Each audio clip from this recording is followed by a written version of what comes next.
Good morning all of you. आज अपन physics का ray optics chapter start कर रहे हैं। रे ऑप्टिक्स जो चैप्टर है वो लाइट से रिलेटेड है। ऑप्टिक्स मींस होता है लाइट। क्लियर? तो हम लाइट के रे फॉर्म को पढ़ेंगे इसमें, और रे फॉर्म से रिलेटेड जितने भी फिनोमिनाज जो है होते हैं उन सबकी अपन स्टडी करेंगे। लाइट रिफ्लेक्शन हुआ, रिफ्रैक्शन हुआ, टोटल इंटरनल रिफ्लेक्शन हुआ, स्कैटरिंग हुआ, डिस्पर्जन हुआ, और बहुत सारे डिवाइसेस के बारे में पढ़ेंगे जो रे ऑप्टिक्स के प्रिंसिपल पे डिपेंड करती है। क्लियर? तो आज अपना लेक्चर 1 है रे ऑप्टिक्स का, जिसमें अपन आज इंट्रोडक्शन करेंगे भाई कि रे ऑप्टिक्स में जो लाइट है वो क्या होती है और उसके कौन कौन से फिनोमिनाज होते हैं, और रिफ्लेक्शन को स्टार्ट करेंगे। क्लियर? तो अपन सबसे पहले बात करते हैं भाई लाइट के बारे में। लाइट, आपने लाइट चैप्टर क्लास 10th के अंदर भी पढ़ा होगा, लेकिन उसको काफी 2 साल हो चुके हैं उस चीज को, तो आप थोड़ा सा भूल गए होंगे। तो मैं स्टार्टिंग से थोड़ा सा आपका रिवाइज करवा देता हूं, और मैं इस बात की गारंटी लेता हूं कि आप एक एक लेक्चर को बहुत ध्यान से पढ़ेंगे तो आपको पुराना कुछ भी याद रखने की जरूरत नहीं है। और ये चैप्टर मैं आपको बता दूं कि 12th क्लास के सीबीएसई या फिर हो आरबीएसई में 9 मार्क्स का है, तो 9 मार्क्स का चैप्टर है, तो हल्के में तो ले नहीं सकते ना इस चैप्टर को अपन। तो चलिए स्टार्ट करते हैं सबसे पहले लाइट से। लाइट इज, अब तक जो भी ठीक है, लेकिन अब जो बच्चे यहां से पढ़ना स्टार्ट करते हैं वो भी पढ़ सकते हैं अच्छे से। आपको मैं एक छोटी छोटी बेसिक चीजें यहां पर बता दूंगा। न्यूमेरिकल्स भी अपन बहुत सारे करेंगे, एनसीईआरटी भी आप साथ साथ पढ़ते रहना। बहुत बहुत मजा आएगा इस चैप्टर में। बहुत इंटरेस्टिंग चैप्टर है, बहुत इंटरेस्टिंग चैप्टर है लाइट। लाइट के लिए मैं पहला पॉइंट बोलूंगा कि लाइट जो है is a form of energy. Light energy का फॉर्म होती है। जैसे बहुत सारी तरह की एनर्जीज होती हैं, साउंड एनर्जी होती है, विंड एनर्जी होती है। साउंड एनर्जी क्या काम करती है? साउंड न्यूक्लियर एनर्जी होती है, जो आपको मैंने न्यूक्लियस वाला चैप्टर जब पढ़ाया था फिजिक्स में, तो उसमें मैंने आपको समझाया था कि न्यूक्लियर एनर्जी होती है, हीट एनर्जी होती है, पोटेंशियल एनर्जी होती है, काइनेटिक एनर्जी होती है, और इन सब की वजह से अलग अलग कार्य होते हैं, अलग अलग वर्क होते हैं। क्लियर? साउंड एनर्जी है, without sound energy you can't hear, आप सुन नहीं सकते। जब तक आपके पास साउंड एनर्जी नहीं है तब तक आप सुन नहीं सकते। आपके पास काइनेटिक एनर्जी नहीं है, आप भाग नहीं सकते। आपके पास पोटेंशियल एनर्जी नहीं है तो आप जो है एक पोटेंशियल नहीं रख सकते, किसी भी चीज के अंदर एनर्जी स्टोर नहीं कर सकते। तो उसी तरीके से जब तक आपके पास लाइट एनर्जी नहीं है यू कांट सी, आप देख नहीं सकते। बिना लाइट एनर्जी के किसी भी चीज को देखना पॉसिबल नहीं होता है। यानी कि एक ऐसी एनर्जी जो देखने के लिए बहुत ज्यादा जरूरी होती है, वो कौन सी एनर्जी होती है? लाइट एनर्जी होती है। यानी कि लाइट एक एनर्जी का फॉर्म है which helps us to see any object, जो हमको कोई भी ऑब्जेक्ट देखने के लिए हेल्प करता है। सेकंड पॉइंट की बात करें अपन, तो सेकंड पॉइंट में बोलूंगा कि light always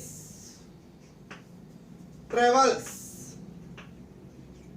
in straight line.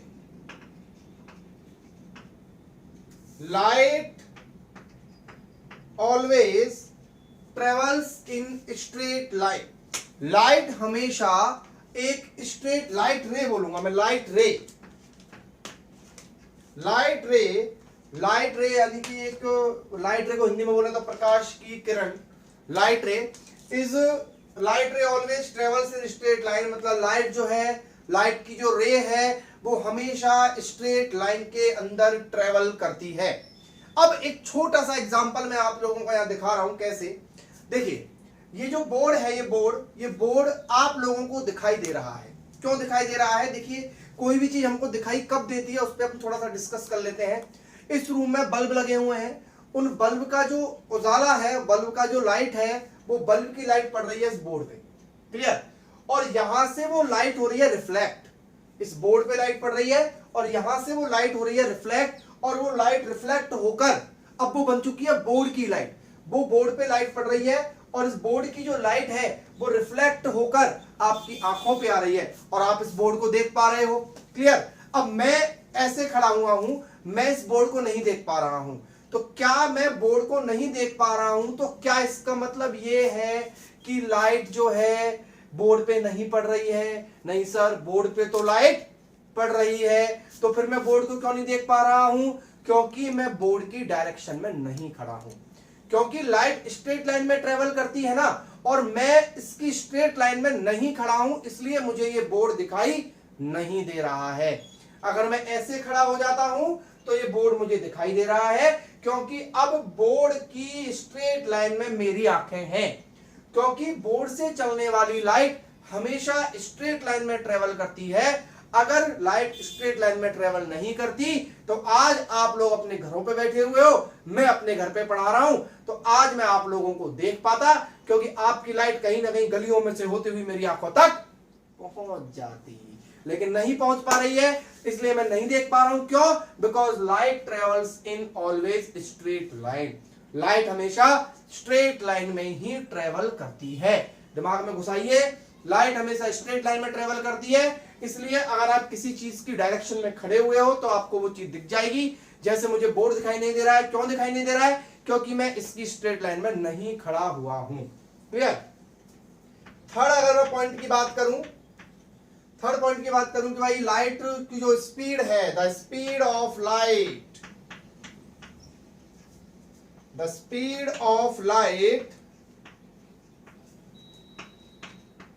is always in air or vacuum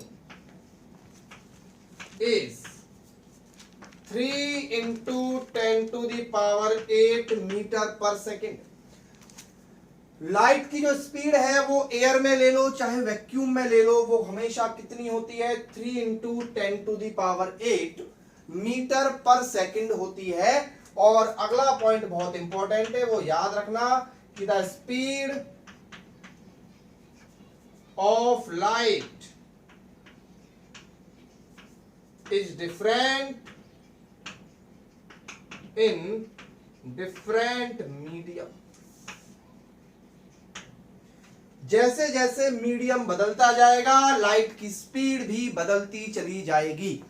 ये रिफ्रैक्शन होता है, इसके बारे में अपन आगे बात करेंगे। यानी कि अगर मैं लाइट को देख रहा हूं एयर के अंदर तो उसकी speed 3 into 10 to the power 8 है, लेकिन अगर मैं लाइट को देख रहा हूं वाटर के अंदर तो वाटर के अंदर लाइट की स्पीड थोड़ी कम होगी। अगर मैं लाइट को देख रहा हूं कांच के अंदर, मिरर के अंदर, किसी ग्लास के अंदर, तो वहां लाइट की स्पीड अलग होगी। अगर मैं लाइट को देख रहा हूं अल्कोहल के अंदर तो वहां लाइट की स्पीड अलग होगी। यानी कि लाइट की स्पीड जब भी किसी मीडियम में जाती है तो अपनी स्पीड में थोड़ा सा चेंज लेके आ जाती है। तो ये 4 पॉइंट आप याद रखें। पहला पॉइंट है light is a form of energy. दूसरा पॉइंट है light always travel in straight line. The speed of light is always in air or vacuum is 3 into 10 to the power 8 meter per second and the speed of light is different in different medium। जो बच्चे notes बना रहे हैं video के साथ साथ वो notes भी बना लें, और जो जिनके पास नोट्स हैं वो समझें और नोट्स को याद करें। क्लियर? तो ये अपन ने लाइट का इंट्रोडक्शन ले लिया था। अब अपन लाइट के फिनोमिनाज के बारे में स्टडी करते हैं। लाइट के फिनोमिनाज के बारे में कि भाई पहला फिनोमिना जो आप यहां पर पढ़ोगे वो पढ़ोगे रिफ्लेक्शन। Reflection of light. आपने 10th क्लास में भी रिफ्लेक्शन ऑफ लाइट को पढ़ा होगा, लेकिन आप अभी मैं कह रहा हूं कि आप रिफ्लेक्शन ऑफ लाइट को भूल जाइए जो आपने पढ़ा है, और जो मैं आपको नई चीज सिखा रहा हूं उसको दिमाग में डालने की कोशिश कीजिए। क्लियर? देखिए, रिफ्लेक्शन ऑफ लाइट को समझने के लिए आपको समझना पड़ेगा कि रिफ्लेक्टर क्या होता है। देखिए, कोई भी ग्लास सरफेस लीजिए, कोई भी ग्लास सरफेस लीजिए और उस ग्लास सरफेस पर एक तरफ पॉलिश कर दीजिए। मैं इस ग्लास सरफेस पर एक तरफ पॉलिश कर देता हूं। ये मैंने ग्लास सरफेस पर एक तरफ पॉलिश कर दी है। सिल्वर की पॉलिश कर दीजिए ग्लास पे एक तरफ, इस तरीके से। इस पे आप यहां पर आपने पॉलिश कर दी तो मैं बोलूंगा कौन सी पॉलिश कर दी, सिल्वर की पॉलिश। सिल्वर पॉलिश कर दीजिए यहां पर, ठीक है बच्चों। सिल्वर पॉलिश आपने कर दी तो ये इधर वाली जो सरफेस है, यानी कि जिधर आपने सिल्वर पॉलिश करी है उसके जस्ट अपोजिट वाली जो सरफेस है वो अब काम करने लग जाएगी रिफ्लेक्टर का। क्लियर? किसका काम करने लग जाएगी? रिफ्लेक्टर का काम करने लग जाएगी। और अब यहां पर मैं इस तरीके से, ये रिफ्लेक्टर हो गई, ठीक है, चलो ठीक है। अब क्या होता है कि मान लो यहां पे एक लाइट रे आई, इस तरीके से यहां पर ये रे आई है, ये कौन सी रे है? ये लाइट रे है।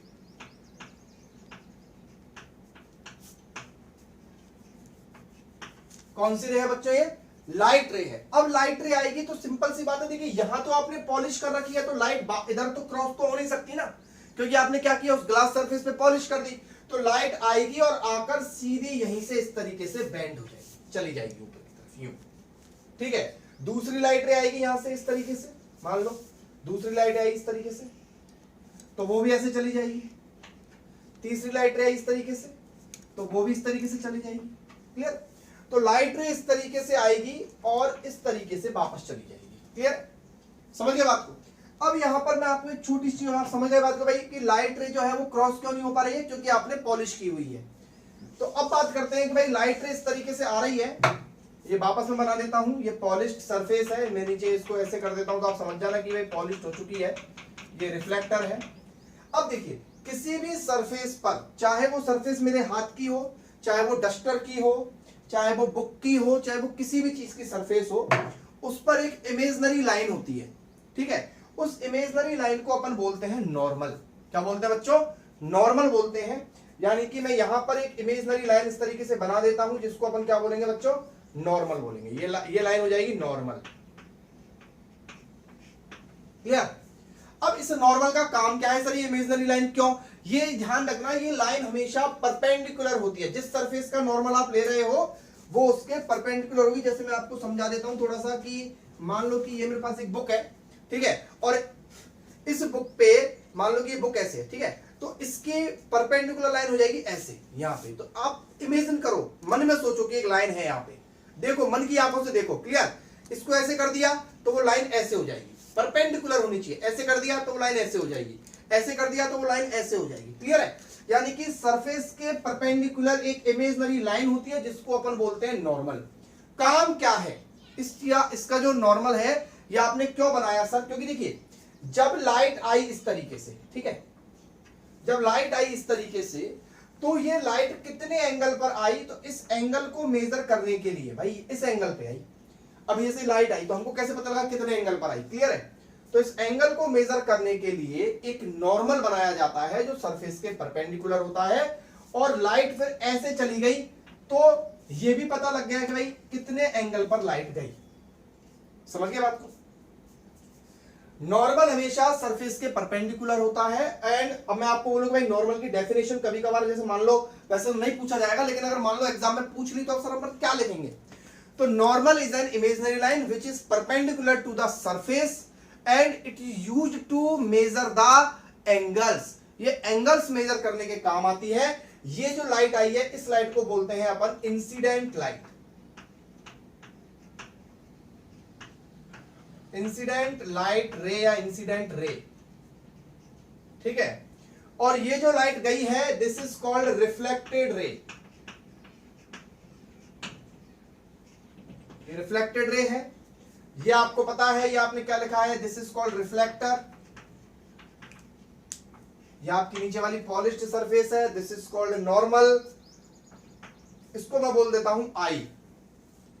आई जो है वो ले लेंगे अपन angle of incidence, angle of incidence. और इधर वाले एंगल को ले लेंगे अपन आर, एंगल ऑफ रिफ्लेक्शन। बढ़िया रिवीजन हो रहा है आपका, आराम से 10th क्लास में पढ़ी हुई है आपने ये चीजें, और इन चीजों को देखते जाओ। Clear?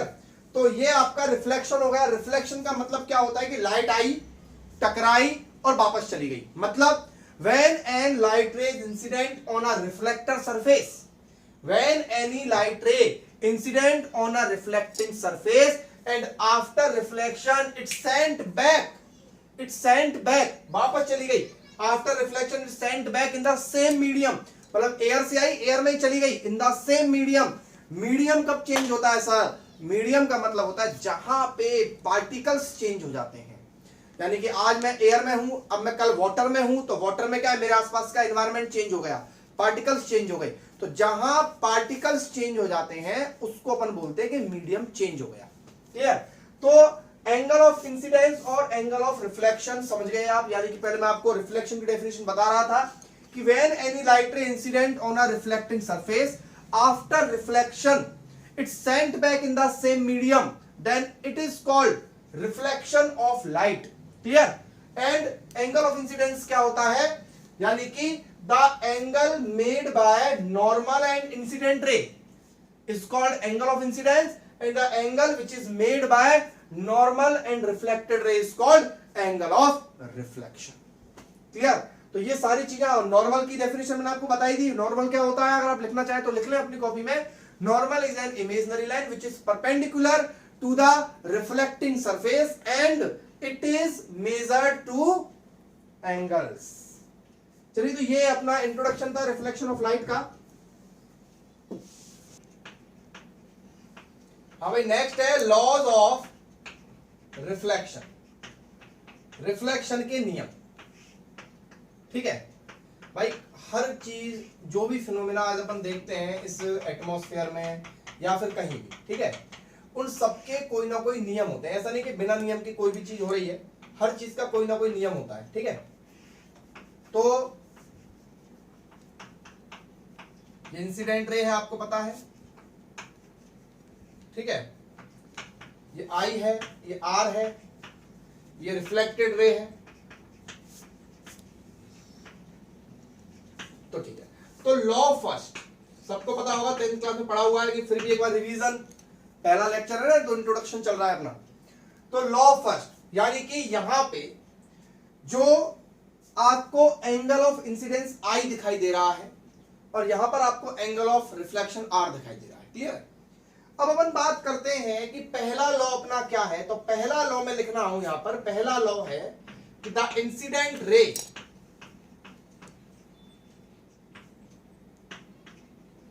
Comma reflected ray and normal all lie in same plane। पहला लॉ है कि इंसिडेंट रे, रिफ्लेक्टेड रे और नॉर्मल, ये तीनों एक ही प्लेन में लाई करते हैं। ये आपने पढ़ा होगा। और इसका जो एक्सप्लेनेशन है कि सब कैसे करते हैं एक ही प्लेन में लाई। प्लेन देखो, मैं आपको बता दूं, प्लेन तीन प्लेन होते हैं। एक्स वाई प्लेन होता है, वाई जेड प्लेन होता है और जेड एक्स प्लेन होता है। तीन एक्सिस होते हैं। तीन एक्सिस में से दो एक्सिस को मिला के बनता है प्लेन। एक्स वाई प्लेन होता है, वाई जेड प्लेन होता है और जेड एक्स प्लेन होता है। क्लियर है? तो उनमें से अगर नॉर्मल अगर आपका एक्स वाई प्लेन में है तो इंसिडेंट रे भी एक्स वाई प्लेन में ही होगी और रिफ्लेक्टेड रे भी एक्स वाई प्लेन में होगी। ऐसा नहीं होगा कि भाई दूसरे प्लेन में हो जाएगी। और इसका जो डेरिवेशन है कि भाई कैसे होता है, इसके दोनों लॉस का डेरिवेशन और रिफ्रैक्शन के दोनों लॉस का डेरिवेशन, वो आपको वेव ऑप्टिक्स में मिलेगा।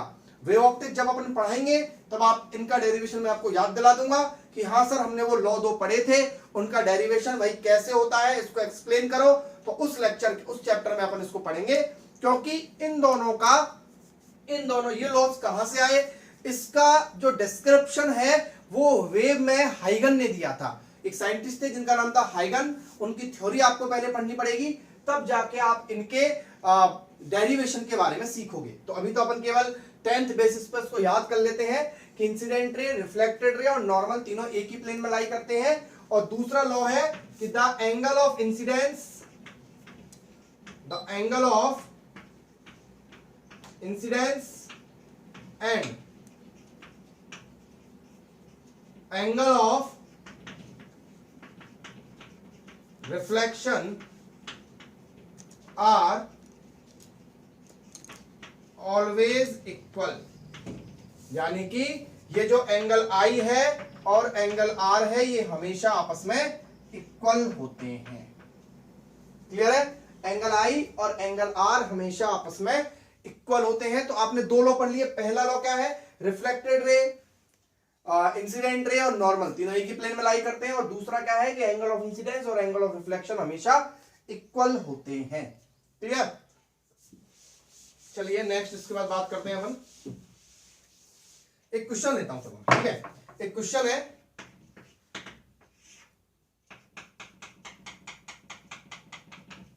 इस तरीके से लाइट आई और ऐसे लाइट चली गई, ये नॉर्मल है, ठीक है? आपको ये वाला एंगल 30 डिग्री दे रखा है, तो आपसे पूछा है कि भाई ये वाला एंगल ऑफ रिफ्लेक्शन क्या होगा, ठीक है? आपसे कह रहा है कि भाई फाइंड, अब बहुत नॉर्मल सा क्वेश्चन है, 10th क्लास वाले बच्चे भी कर देंगे इसको, तो ठीक है? फाइंड एंगल, लेकिन मैं आपसे थोड़ा सा, क्योंकि देखिए मैं आपका एक लेवल चेक कर रहा हूं भाई कि तुमको आता है या नहीं आता ये चीज, ठीक है ना? Find angle of reflection. तो देखो ये 30 डिग्री आपको पता है, ये नॉर्मल है। नॉर्मल इस लाइन पे कितना होता है? 90 डिग्री। तो ये 30 है, 30 है, तो ये कितना हो जाएगा? ये हो जाएगा 60। तो ये क्या होगा? आई। क्या होगा? आई होगा। यानी कि यहां पर आपने एंगल ऑफ इंसिडेंस कितना निकाल लिया? 60 डिग्री। आप जानते हो angle of incidence is equal to क्या होता है? एंगल ऑफ रिफ्लेक्शन होता है। तो एंगल ऑफ रिफ्लेक्शन भी कितना हो जाएगा बच्चों? 60 डिग्री हो जाएगा। क्लियर है? तो ये थोड़ा सा जो है आपको चीजें आनी चाहिए, बहुत बेसिक चीजें हैं ये। चलिए अपन आगे बात करते हैं इसके बाद। चलिए तो एक क्वेश्चन मैं आपको दे रहा हूं, जो आप मुझे कमेंट बॉक्स में उसका आंसर जरूर बताना कि भाई इसका आंसर कितना होगा। सारे बच्चे बताना, देखो, ठीक है? जैसा भी आंसर हो बताना आप क्लियर करके, ठीक है? क्वेश्चन है कि एक मिरर है, इसका आंसर मैं आपको अगले लेक्चर में बताऊंगा। एक मिरर है, ठीक है? और ऐसे इस पे लाइट आ रही है, ठीक है? और लाइट ऐसे चली गई। अब आपने क्या किया? क्वेश्चन ये है कि if reflecting surface,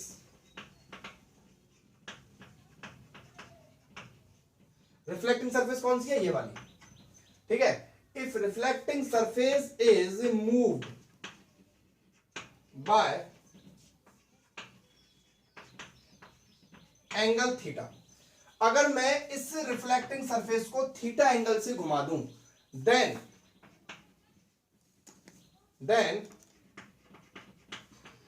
reflected ray moves. Option A है थीटा, ऑप्शन बी है 2 थीटा, ऑप्शन सी है 4 थीटा एंड ऑप्शन डी है नन ऑफ दीज। क्लियर? यानी कि क्वेश्चन है कि अगर आप इसको थीटा एंगल से घुमा दें, आप कॉपी पेन उठाना तभी जाके क्वेश्चन होगा, ऐसे नहीं होगा।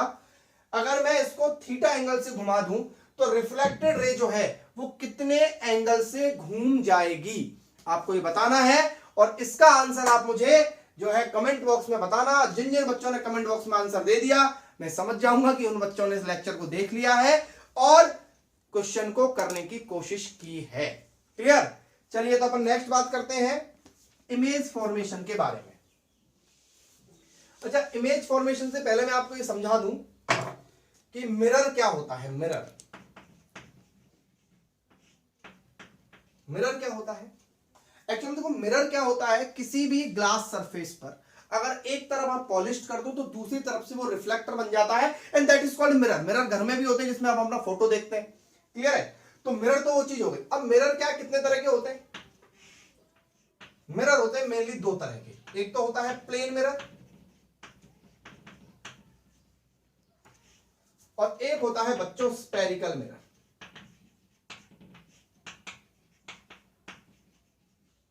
ठीक है? एक होता है प्लेन मिरर और एक होता है स्फेरिकल मिरर। अब जो प्लेन मिरर होता है, ठीक है, जो प्लेन मिरर होता है वो तो आप घरों में देखते ही हैं, वो सीधा होता है बिल्कुल, जो प्लेन मिरर होता है। और स्फेरिकल मिरर होता है वो थोड़ा सा स्फेरिकल शेप में होता है। किस शेप में होता है? स्फेरिकल शेप में। क्लियर? तो प्लेन मिरर जो होता है, प्लेन मिरर, ठीक है। अब बात करते हैं प्लेन मिरर क्या होता है कि भाई जिसकी जो सरफेस होती है वो प्लेन होती है, और स्फेरिकल मिरर क्या होता है जिसकी जो सरफेस होती है वो स्फेरिकल टाइप होती है, इस तरीके से। क्लियर है?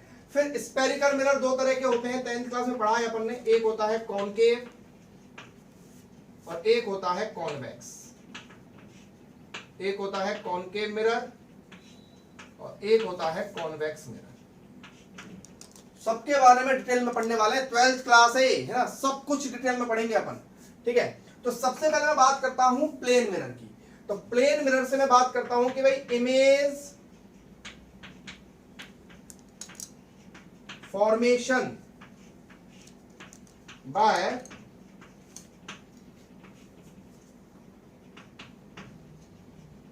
प्लेन, ठीक है। अच्छा, आप लोगों को इमेज के बारे में पता है भाई, इमेज के बारे में भी मैं प्लेन मिरर के बारे में बात करूंगा, लेकिन मैं आपको पहले थोड़ा सा इमेज के बारे में बता दूं। इमेज और ऑब्जेक्ट, दो बलाएं आपको इस चैप्टर में मिलने वाली है। एक तो मिलने वाला है ऑब्जेक्ट। ऑब्जेक्ट वो चीज है जिसको आप देख रहे हो, आपके पास जो रखी हुई है वो ऑब्जेक्ट है, जिसकी आप लेंथ वेंथ सब कुछ आप आराम से अपने हाथों से मेजर कर सकते हो। जबकि इमेज जो है वो क्या है, जो मिरर फॉर्म कर रहा है। इमेज जो होगी वो ऑब्जेक्ट की बनेगी। क्लियर है, 10th क्लास में सीखा हुआ है इमेज और ऑब्जेक्ट। ऑब्जेक्ट क्या है, जिसको जो आपके पास है। इमेज क्या है, जो मिरर फॉर्म कर रहा है उस ऑब्जेक्ट के लिए। क्लियर। तो बात करता हूं मैं इमेज की। तो देखिए, इमेज नॉर्मली दो तरह की होती है। एक होती है रियल इमेज और एक होती है बच्चों वर्चुअल इमेज।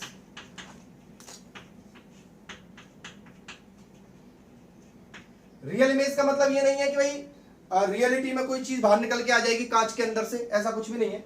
एक्चुअल में क्या है, रियल और वर्चुअल इमेज जो है, इनके नाम जो है वो रे डायग्राम्स के आधार पर दिए गए हैं। यानी कि जहां पर लाइट रेज एक्चुअल में मीट हो जाती हैं। पढ़ेंगे, वैसे पढ़ भी रखा होगा आपने। अगर आपने नहीं पढ़ा है तो अभी आप इसको केवल देख लें कि भाई रियल इमेज क्या होती है, जहां पर लाइट रे एक्चुअल मीट हो जाती हैं, और जहां पर लाइट रे एक्चुअल मीट नहीं होती है, डू नॉट एक्चुअल मीट, उसको अपन वर्चुअल इमेज कहते हैं। ठीक है। दूसरी बात करूं रियल इमेज के बारे में, कि जो रियल इमेज है, रियल इमेज जो है always formed on screen. Real image, जब भी आपको कोई भी रियल इमेज बनानी है तो आपको एक स्क्रीन लेनी पड़ेगी। बिना स्क्रीन पे आप रियल इमेज नहीं बना सकते हो। क्लियर है। यानी कि आपको, अगर आपने ऑब्जेक्ट रखा हुआ है और उस ऑब्जेक्ट की किसी भी मिरर से आपको रियल इमेज देखनी है, तो उसके लिए आपको एक स्क्रीन यानी कि एक पर्दा, यानी कि एक दीवार हो चाहे कुछ भी हो, वो आपको लेना पड़ेगा जिसपे वो इमेज बन जाए। और वर्चुअल इमेज में क्या होगा, ये वर्चुअल इमेज जो है फॉर्म्ड इन द मिरर, ये जो है हमेशा मिरर के अंदर बनती है। तो अब आप समझ गए, ऐसे भी मिरर होते हैं जिनमें रियल इमेज बनती है, यानी कि मिरर के अंदर नहीं दिखता है। रियल इमेज जो होती है वो हमेशा और हमेशा इन्वर्टेड होती है, ध्यान रखना, मतलब उल्टी होती है। ठीक है। और वर्चुअल इमेज जो होती है वो हमेशा इरेक्ट होती है। इरेक्ट मतलब होता है सीधा। क्लियर। तो आप ये इमेज के बारे में आप छोटा सा अपनी कॉपी में नोट कर लें कि रियल इमेज जो होती है वो क्या होती है, ऐसी इमेज जिसमें लाइट रे डायग्राम के अकॉर्डिंग अगर अपन देखें तो, यानी कि रे डायग्राम के अकॉर्डिंग रियल इमेज वो होती है जिसमें लाइट एक्चुअल मीट करती है, और वर्चुअल इमेज क्या होती है, जिसमें लाइट एक्चुअल मीट नहीं करती है। अब बात करें कि भाई रियल इमेज को मिरर के और स्क्रीन के आधार पर देखें तो रियल इमेज हमेशा वो होती है जो स्क्रीन पर बनती है, और वर्चुअल इमेज वो होती है जो मिरर के अंदर बनती है। तो अपन जो नॉर्मल सी बात है, अपन जो मिरर जो होता है हमारे घरों में जो लगा हुआ होता है, तो बताइए कौन सी उसमें इमेज बनती है, रियल या वर्चुअल? क्योंकि आप उसमें रे डायग्राम के अकॉर्डिंग तो देख नहीं सकते हो। आपको उसमें कैसे देखना पड़ेगा कि भाई अपन उस मिरर के सामने खड़े हुए हैं, तो मिरर में अंदर बनती है हमारी इमेज, अंदर बनती है ना, तो मिरर के अंदर बनती है, या फिर किसी स्क्रीन की जरूरत पड़ती है आपको अपनी इमेज देखने के लिए। मॉर्निंग में जब आप फोटो देखते हो, अपना शक्ल देखते हो अपनी, तो उसमें नहीं जरूरत पड़ती ना, तो उसमें कौन सी इमेज बनती है, उसमें बनती है वर्चुअल इमेज। ठीक है, क्योंकि वो मिरर के अंदर बनती है। और इरेक्ट बनती है, इरेक्ट मतलब होता है हिंदी में बोले तो सीधा, और इन्वर्टेड मतलब होता है उल्टा। क्लियर। तो अब अपन बात कर रहे थे image formed by plane mirror, कि भाई प्लेन मिरर से कैसी इमेज बनती है। क्लियर। तो पहले मैं इमेज बना रहा हूं bye plane mirror.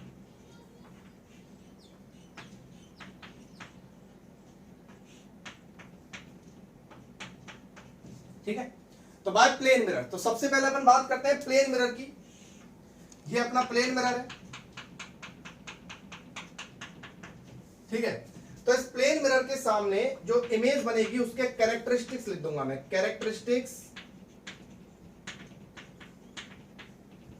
Characteristics of image. बहुत इंपॉर्टेंट चीज है, पढ़ना है अपन, है ना। तो सबसे पहले मैं बात करूं कि आप इसके सामने ये पॉइंट है, ठीक है। तो सबसे पहले तो आप जानते हो कि भाई इसकी जो इमेज बनेगी वो वर्चुअल बनेगी। पहला कैरेक्टरिस्टिक्स क्या होगा, वर्चुअल। एक बार एक क्वेश्चन आया हुआ है सीबीएसई एग्जाम के अंदर कि write the characteristics of image formed by plane mirror. तो ये हल्का फुल्का क्वेश्चन नहीं है, अच्छा खासा क्वेश्चन है अपने आप में, और 2 नंबर का आया था उस टाइम पे।